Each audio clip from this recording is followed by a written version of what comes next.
భాగ్యనగర్ లో Mangalya shopping mall వారి ప్రారంభోత్సవాల జాతర సెప్టెంబర్ 22న కీర్తి సురేష్ చే Sudarshan theatre complex RTC cross roads నందు. కేటీఆర్ గారు గౌరవ ముఖ్యమంత్రి గారిపై ఇష్టం వచ్చినట్టు వాగుతూ 8,888 కోట్ల రూపాయల దుర్వినియోగమైనాయి, వాళ్ళ బంధువుకి ఇచ్చుకున్నాని చెప్పి పచ్చి అబద్ధం ఆడుతూ లేనిపోని నిరాధారణ ఆరోపణలు చేస్తూ రోజు రోజు ఆ పార్టీ చచ్చిపోతున్నది. కనీసం ప్రతిపక్ష నాయకుడు ఎవరో తెలియదు, కేసీఆర్ ప్రతిపక్ష నాయకుడే తెలియదు, ఎవరు ప్రతిపక్ష నాయకుడు తెలియదు. ఎమ్మెల్యేలు పోతున్నారు, మున్సిపల్ చైర్మన్ పోతున్నారు, ఈ దిక్కుచోతుల్లో లేనిపోని ఆరోపణ చేస్తున్నారు. దీన్ని ఒకటే చెప్తున్నాం, కేటీఆర్ గారు మున్సిపల్ శాఖ మంత్రి 10 ఏళ్ళు. నేను ఒకటే చెప్తున్నా, పచ్చకామర్లకు లోకం అంతా పచ్చగా కనిపిస్తున్నట్టు మీరు 7 లక్షల కోట్లు అప్పు చేసి 1,02 లక్షల కోట్లు మీ కుటుంబం మేము దోచుకుని అందరూ మంత్రులు అందరూ ముఖ్యమంత్రులు అదే విధంగా ఉంటారని చెప్పి నువ్వు ఆరోపణ చేస్తున్నావు. మేము వచ్చే 6 నెలలు కాలేదు గవర్నమెంట్, 9 నెలలు అయితే 3 నెలల ఎలక్షన్ల కోడైపోయింది. 6 నెలల్లో 8,800 కోట్లు ఏడుకెళ్ళి వచ్చినాయి.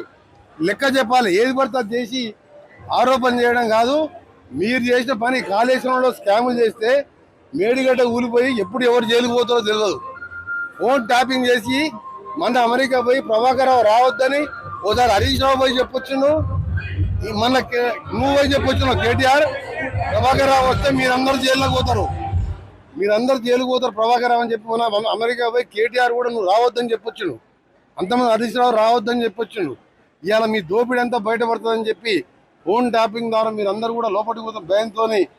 ఈ రాష్ట్రంలో బీఆర్ఎస్ పార్టీ 9 స్థానాలలో మూడో ప్లేస్ వచ్చి 7 స్థానాల్లో డిపాయిడ్ పోయి దిక్కు తోచకుండా పార్టీ దుకాణం బంద్ అయిందని చెప్పి ఇవాళ మా ముఖ్యమంత్రి గారిపై అవినీతి ఆరోపణలు చేస్తున్నాం. నీ దమ్ముంటే ప్రూవ్ చేయి. 8,800 కూడా అమృత్ స్కీమ్స్ మన రాష్ట్రానికి బడ్జెట్ వచ్చిందా?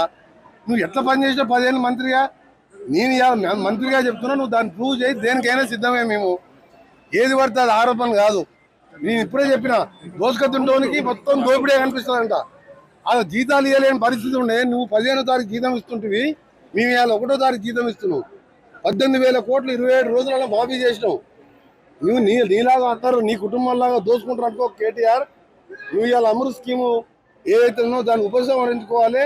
లేనట్టయితే మన 16 స్థానాలు ఏ విధంగా డివైడ్ పోయిందో రేపు ఎంపీటీసీ సర్పంచ్లో ఏ ఒక్క గ్రామంలో ఒక సర్పంచ్ ఒక ఎంపీటీసీ కూడా గెలవరు. ఇవాళ మా ప్రభుత్వం 500 రూపాయలు సిలిండర్ ఇస్తున్నాం. దేశంలో ఎవరు ఇస్తలేదు. ఇవాళ 500 రూపాయలకే గ్యాస్ సిలిండర్ ఇచ్చినాకంతా ఉచితంగా 200 యూనిట్లకు ఫ్రీగా ఉచితంగా 0 బిల్ ఇస్తున్నాం. నువ్వు ఇవాళ నీకు మీ పార్టీ ఎక్కడిది? ప్రతిపక్ష నాయకుడు మీ నాయన ఉన్నాడా లేడా? ప్రతిపక్ష నాయకుడు హరీష్ రావా, నువ్వా, మీ నాయన? అది దాన్ని తెలుసుకో. మా ముఖ్యమంత్రి గారిని విమర్శించే ముందు ఏది పడుతుంది కాదు. 8,883 అనే అంకెలు 4 8 తీసుకొచ్చిండు. ఆయన ఏమంటుండు, 4th సిటీ కాదు అది, 4 బ్రదర్స్ అంట. నేను చెప్తున్నా, ఇవాళ నువ్వు, నీ కొడుకు, నీ బావ, మీ నాయన, మీ చెల్లె నలుగురు కలిసి 7 లక్షల కోట్లు అప్పు చేసి 2 లక్షల కోట్లు తిన్నారా లేదా? మీది 4 ఫ్యామిలీ మెంబర్స్ ఆట. ఇవాళ ఫార్మా సిటీ దగ్గర స్కిల్ యూనివర్సిటీ కట్టి ఇవాళ యువతకు ఉపాధి కల్పించడానికి నేను కూడా అక్కడ ఎంపీగా ఉన్నా గతంలో. అక్కడ చూడండి, మీరు పోయి ఇవాళ 4th సిటీకి స్పోర్ట్స్ యూనివర్సిటీ 20 లక్షల మంది పిల్లలు ప్రభుత్వ ఉద్యోగాలు అన్నీ ఫిలప్ చేసుకుంటూ ఇవాళ అభివృద్ధిని రీజనల్ రింగ్ రోడ్ నా శాఖ ఆధ్వర్యంలో 30,000 కోట్లతో 2017 అయింది. 2023 వరకు అధికారంలో ఎందుకు స్టార్ట్ చేయలేదు రీజనల్ రింగ్ రోడ్? ఇవాళ నేను వెంటబడి టెండర్ స్టేజ్ తీసుకొచ్చిన. ఇప్పుడు చేత కాకుండా దోసుకొని మిషన్ భగీరథ పేరుని అన్నాం. ఆలేరులో ఒక్క కాన్సెషన్ నీళ్ళు వస్తుందా? అది నీళ్ళు వస్తే ఇవాళ 210 కోట్లు ఎందుకు శాంక్షన్ చెప్పి ఇవ్వాల్సి వస్తుంది? నేను అందుకనే చెప్తున్నా, గంధమల్ల రిజర్వాయర్ టెండర్ పిలిచినావు, బంద్ చేసినావు.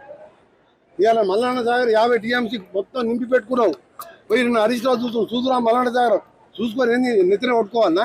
దాని కింద ఉన్న ఆలేరు ఎందుకో నీళ్ళు ఇవ్వలేదు. మరి ఇవన్నీ కూడా తెలుస్తుంది. ఆయన దోపిడీ అంతా బయటపడుతుంది. మళ్ళీ ప్రభాకర్ రావు అమెరికాకు పోయి నువ్వు రాకు, నువ్వు వస్తాడు ఫోన్ ట్యాపింగ్ మేమందరం జైల్లోకి పోతాం, ఇప్పటికీ మా చెల్లె కూడా జైల్లోకి పోయింది అని చెప్పి ఈయన బతిలాడి ప్రభాకర్ రాకుండా ఎన్ని రోజులు ఆపుతారు? ఒకసారి హరీష్ రావు పోయి అమెరికాకు ఆపొచ్చుండు. అందుకనే చిల్లర మరల లేనిపోయిన ఆరోపణలు మా ప్రభుత్వం పైన మా ముఖ్యమంత్రి ఆరోపణ చేసినా ప్రజలంతా గమనించే 16 స్థానాలు ఓడిపోయి ఇంకా సిగ్గు లేకుండా మాట్లాడుతున్నావు కాబట్టి వేరైనా రేపు వచ్చే ఎన్నికల్లో చూద్దాం. ఒక జిల్లా పరిషత్ కాదు, ఒక మున్సిపల్ చైర్మన్ గెలవాలి. భాగ్యనగర్ లో మంగళ్య షాపింగ్ మాల్ వారి ప్రారంభోత్సవాల జాతర సెప్టెంబర్ 22న కీర్తి సురేష్ చే Sudarshan theatre complex RTC cross roads నందు, సెప్టెంబర్ 27న సంయుక్త మీనంచే Narsing main road HP petrol bunk పక్కన, సెప్టెంబర్ 29న శ్రీలీలా గారిచే మణికొండ మర్రి చెట్టు నందు మంగళ్య షాపింగ్ మాల్స్ గొప్ప ప్రారంభం. ప్రారంభోత్సవ ఆఫర్స్ మిస్ కాకండి. Mangalya shopping mall, Telangana, Andhra Pradesh.